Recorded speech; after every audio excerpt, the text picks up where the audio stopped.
Hey guys, what's up? Ano ba siya? Today, tara pag-usapan natin itong naitanong dito kay Yusek Cum Laude, no? Ang ating pinakamatalinong Yusek, no? Bukod tanging babaeng pinagpala. Ikaw ba naman maging Yusek tapos Cum Laude ka pa, tapos one take ka lang sa bar, 'di ba? Tapos ano pa ba? Presidente ka ng IBP chapter, resource person ka, pero propagandista ka, 'di ba? Tapos yung mga pinagsabihan mo pa, wala pakialam. Yung pinatatamaan mo, walang pakialam, 'di ba? Anyway, so basically dito may naitanong nga si kay Yusek Cum Laude. We will continue calling her Yusek Cum Laude, nakakaya. Ano ba yung point na pinagyabang niyang cum laude siya kung hindi natin pagmalaki ng paulit-ulit hanggang sa siya mismo maumay, no? So, ito nga si Yusek Cum Laude, okay? Eh, naitanong po sa kanya yung tungkol sa survey, no? Talaga namang nakakatawa yung ano, out of this world ang kanyang naging sagot. Pag-usapan natin.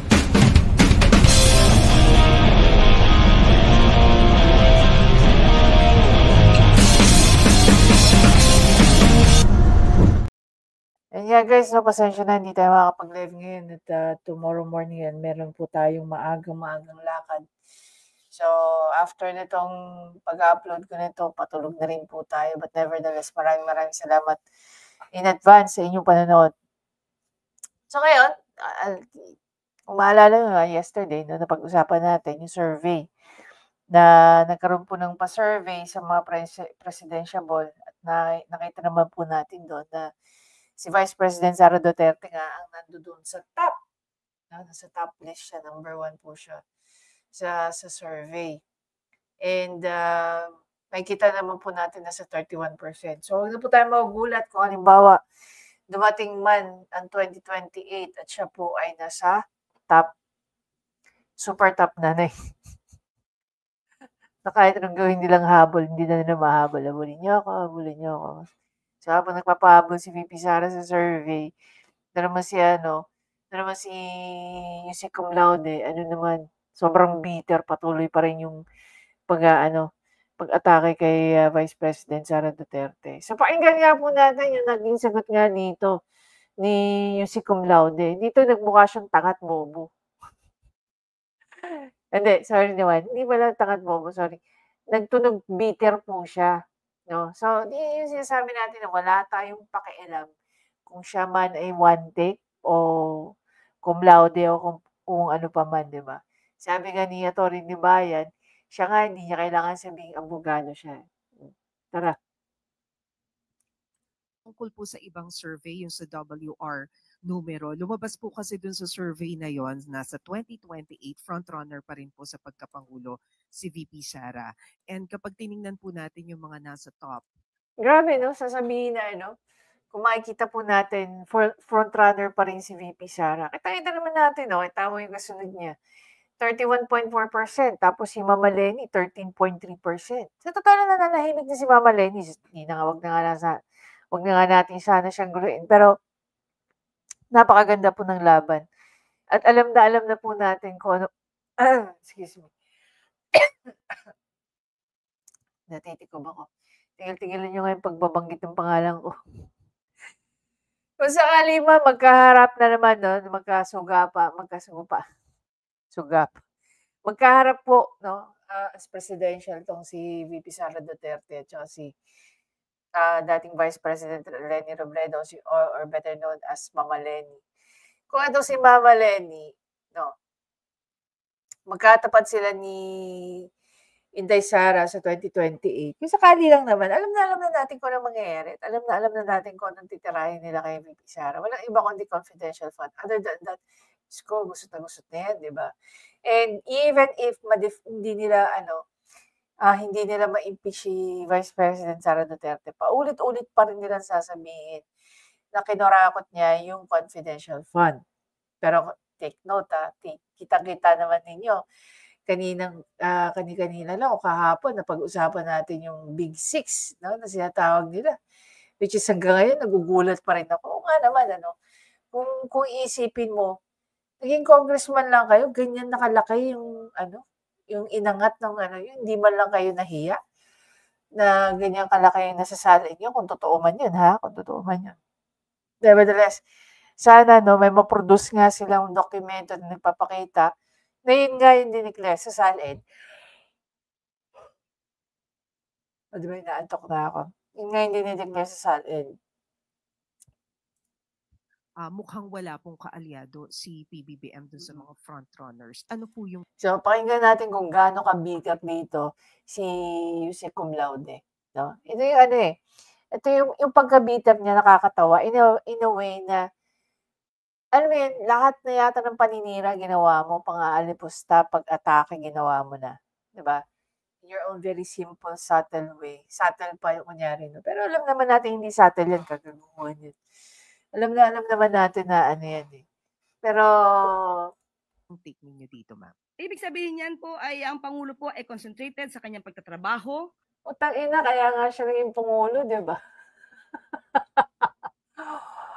Ngayon lang ako nakarinig ng ano, ng cum laude na ganyan sumagot. Walang ano talaga, walang ka-finesse-finesse itong si Yusek Cum Laude. Cum laude ka pa naman ta's ganyan kang sumagot. Hmm. Para maibigay ang nararapat sa taong bayan. Hindi pa po namumulitika ang Pangulo. Hindi namumulitika. Naglilinis lang ng kalat ng mga kasamahan niya dahil alam na alam ng taong bayan na dahil nga sa flood control, matinding korupsyon ang nangyayari. 'Di ba? Sagot loser. po namumulitika ang Pangulo. At siguro ang eleksyon 2028 pa po yan. Sino ba namumulitika? Si Vice President Sara Duterte ba namumulitika? Ito may masabi lang ano, kahit out of touch na sa reality. Hindi pa namumulitika si VP Sara Duterte. Si Vice President Sara Duterte pa nga pinondohan para siraan, 'di ba? Tama nga naman yun sa alam mo sa totoo lang, napapuzzle ako nung una nung sinabi ni Senator Amy Marcos na pinondohan sila ng bilyon-bilyon para lang siraan. Totoo naman. Oh. Sa kana natin pag-usapan, pagtuunan po natin at pinagtutuunan ng Pangulo ang pagtatrabaho para sa taong bayan. Putang inang yan. Loser na loser talaga yung ano, kahit anong ngiti talaga ni ano, ni si cum laude. Tingnan mo 'no, kahit ano, kahit cum laude ka, yung 'pag nagsasalita ka, pinagtatawanan ka ng tao, yung wala kang nakukuhang respeto sa yung mga taong ano, nanonood sa'yo, wala kang nakukuhang respeto. 'Di ba, yung akala mo ano ka, yung tinitingala ka o nirerespeto ka, pero pinagtatawanan ka at siguro sa loob-loob nila, ang bitter naman nitong hayop na 'to. 'Di ba? Oo. Tina-translate ko lang yung puwedeng isipin ng mga taong nanonood sa kanya. Dahil wala siyang maisagot dun sa ano, sa survey. Kung sinama nila si eto guys 'no, gaya ng sinabi ko 'no, kung sinama nila sa survey si Bongbong Marcos, maniwala kayo sa hindi, mas matataasan pa ni Mama Leni Robredo, si Bongbong Marcos. 'Wag na nga nating isama si VP Sara diyan, eh. Between Bongbong na lang at saka kay Leni Robredo, eh. Tataasan pa ng survey, 'no, tataasan pa ni Mama Leni, si Bongbong Marcos. Maniwala kayo sa hindi. Hmm. Tignan mo yung mga tao nagtatawa lang dito, oh, focus daw. 'Di ba? Sabi ko sa inyo, eh. Darating ang araw itong si ano, si Yusek Cum Laude na palamunin ng lahat, eh. Magiging loser 'to. 'Di ba? Buong buhay niya wala siyang gagawin kundi atakihin niya si Vice President Sara Duterte. At kung dumating man yung araw na wala na siyang silbi sa mga Marcoses, ipapaalala natin kung anong klase siya for the last couple of months or maybe years, 'di ba? Kung paano siya nagyabang. Imaginin mo, temporary ka lang diyan sa posisyon mo, hindi ka naman forever na nandiyan, pero kailangan mong ipagyabang yung mga bagay-bagay sa buhay mo. 'Di ba parang nakakatawa ka na? Hmm.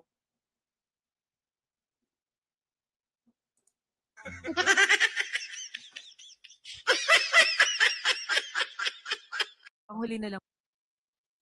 Tama nga, 'di ba? Tama lang na pagtawanan ka ng tao.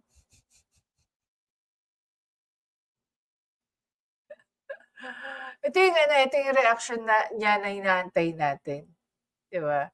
Sasabihin niya hindi daw namumuliti si Bongbong Marcos. Putang ina, pinadala nga ni Bongbong Marcos sa dahig si PRRD, 'di ba? Sasabihin ni Bongbong Marcos hindi na raw niya sinusuportahan yung impeachment ni Vice President Sara Duterte, pero kung maka-comment, 'di ba? Oh, sige nga, hindi ba 'yung nakakatawa? Hindi ba 'yung pamumulitika? Yung ginagawa ni Tambaluslos, hindi ba pamumulitika 'yun? O ngayon, yung ginagawa niya, nakita niyo ba yung isang post ng isang news media? Oh, mag-ready daw tayo dahil baka madamay daw tayo sa war between China and Taiwan. Imagine niyo, makikialam tayo sa gulo ng ibang bansa, pero yung gulo natin dito sa Pilipinas, I mean, yung gulo ng korupsyon, yung issue ng food security, at ng kung ano-ano pa. Tangina, itong administrasyon ni Bongbong Marcos, talagang circus lang talaga to eh. Para tayong may presidenteng payaso. Tapos, yung mga galamay niya sa baba, palibhasa, pinapalamon niya, pinapaliguan niya ng pera ng taong bayan. Maniningil tayo pagdating ng panahon.